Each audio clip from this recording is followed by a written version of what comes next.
नमस्कार दोस्तों, welcome to Aussie astrology. मैं नीतू सिंह। सोमवार त्रयोदशी व्रत कथा।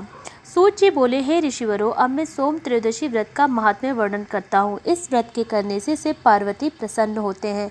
प्रातः स्नान आदि करके शुद्ध पवित्र हो शिव पार्वती का ध्यान करके पूजन करें और अर्घ्य दें। ओम नमः शिवाय का इस मंत्र का 108 बार जाप करें, फिर स्तुति करें। हे प्रभु, मैं इस दुख सागर में गोते खाता हुआ ऋण भार से दबा ग्रह दशा से ग्रसित हूँ। हे दयालु, मेरी रक्षा कीजिए। सोनाकदी ऋषि बोले, हे पूज्यवर महामते, आपने ये व्रत संपूर्ण कामनाओं के लिए बताया। अब कृपा करके ये बताने का कष्ट करें कि ये व्रत किसने किया और इसका क्या फल मिला।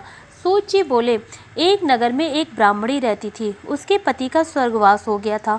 कोई भी उसका धीर धरे ना था, इसलिए वह सुबह होते ही वह अपने पुत्र के साथ भीख मांगने निकल जाती और भिक्षा मिलती उसी से वह अपना और अपने बेटे का पेट भरती थी। एक दिन ब्राह्मणी भीख मांगकर लौट रही थी। उसे एक लड़का मिला। उसकी दशा बहुत खराब थी। ब्राह्मणी को उस पर दया आ गई। वह उसे अपने घर ले आई। वह लड़का विदर्भ का राजकुमार था। पड़ोसी राजा ने उसके पिता पर आक्रमण करके उसके राज्य पर कब्जा कर लिया था, इसलिए वह मारा मारा फिर रहा था। ब्राह्मणी के घर पर वह ब्राह्मण कुमार के साथ रहने लगा और पलने लगा। एक दिन ब्राह्मण कुमार और राजकुमार खेल रहे थे। उन्हें वहां गंधर्व कन्याओं ने देख लिया। वे राजकुमार पर मोहित हो गईं। ब्राह्मण कुमार तो घर लौट आया, लेकिन राजकुमार अंशुमति नामक गंधर्व कन्या से बात करता रह गया। दूसरे दिन अंशुमति अपने माता पिता को राजकुमार से मिलाने के लिए ले आई।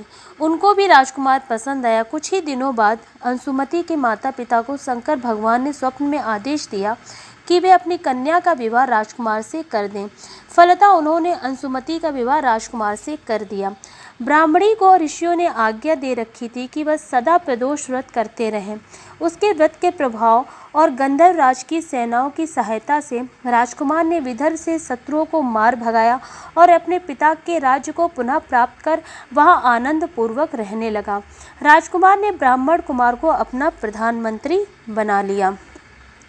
राजकुमार और ब्राह्मण कुमार के दिन जिस प्रकार ब्राह्मणी के प्रदोष व्रत की कृपा से फिरे, उसी प्रकार शंकर भगवान अपने दूसरे भक्तों के दिन भी फेरते रहे। तभी से प्रदोष व्रत का संसार में बड़ा महत्व है। सौनक ऋषि सूत जी से बोले, कृपा करके अब आप मंगल प्रदोष की भी कथा का वर्णन करें।